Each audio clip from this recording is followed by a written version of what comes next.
Hello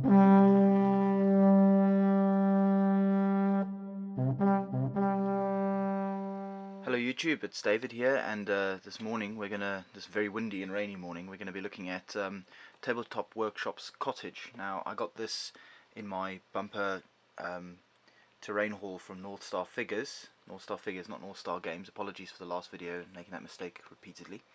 And this normally retails for about £17, £16.50, something like that. I got this for a lot cheaper.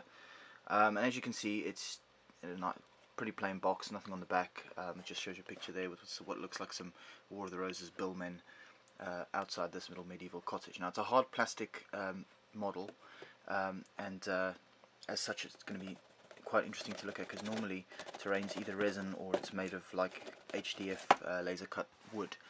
The instructions are here. This thing is really easy to put together, honestly.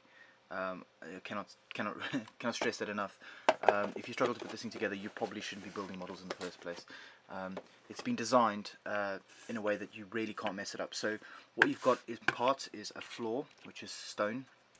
As you can see, it's got an edge to it which you can paint, and then that stands freely on the tabletop.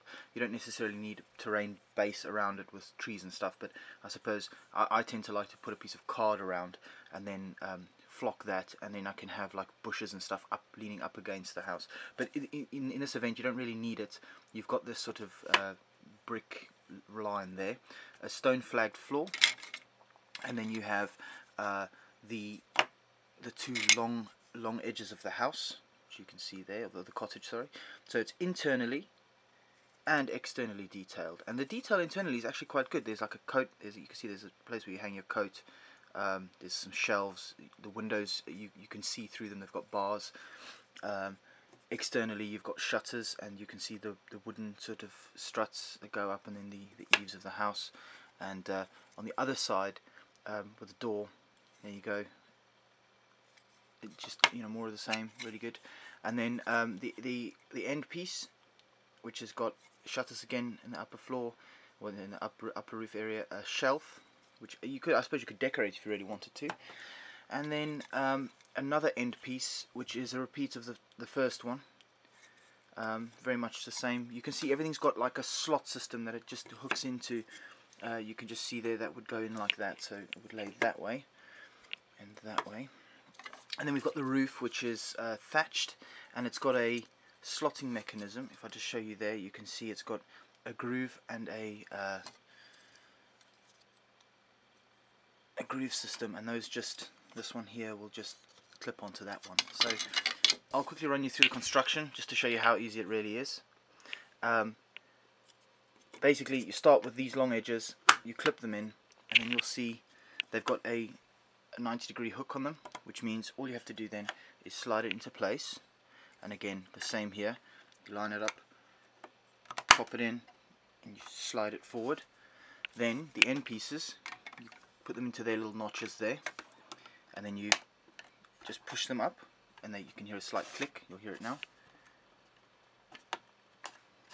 You don't hear it really, but there you go. It's clicked. It's got you can see that it's got a little lip that it catches on. And then again the same. Oops. The same. It's designed so you can't do it the wrong way around either, because everything fits together the way it should. And there we go. So clip, clip, done. And then for the roof, very simply put, you line up the correct thing with the correct thing, and then it's just a case of, let me put the camera down and then show you this. You just force it together. You go nice and tight. And you can see there, that's how it looks. And then this simply just drops on the top. Now, what makes this particularly useful is the fact that it's got quite good internal detail. So if you look from the outside, I think you'll agree that looks pretty sharp at the moment.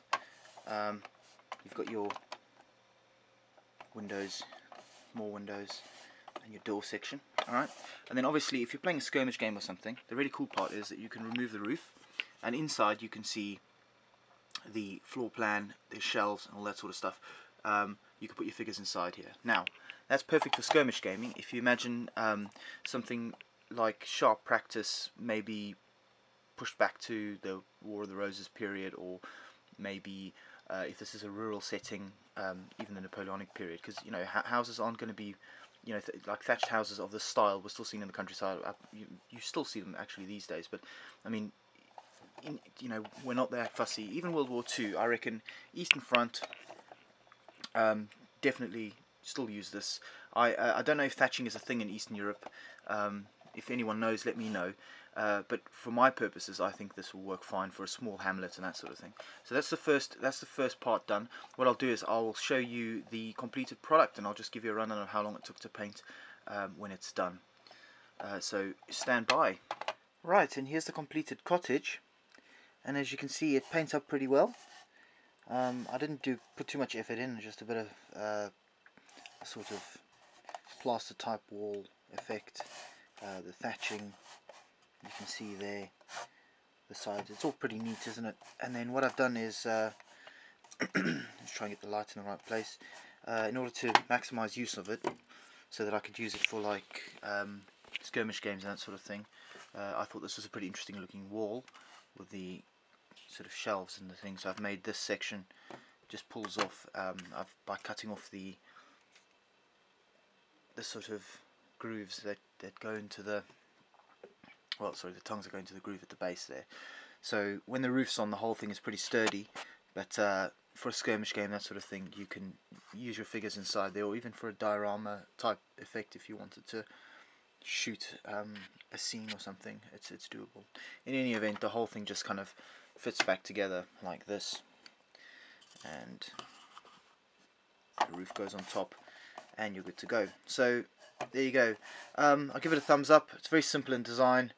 I think it's perhaps a bit grandiose for the building to have this nice brickwork foundation, but I can see where Tabletop Workshop have come from in terms of design. It's simple, it's easy to put together, it does exactly what it says on the tin, and it didn't cost me an arm and a leg, so that's always a good thing. So yes, there'll be more of these Tabletop Workshop videos to come, so stay tuned as we go through the entire set that I bought from North Star Figures. Thanks for watching, guys, and see you soon.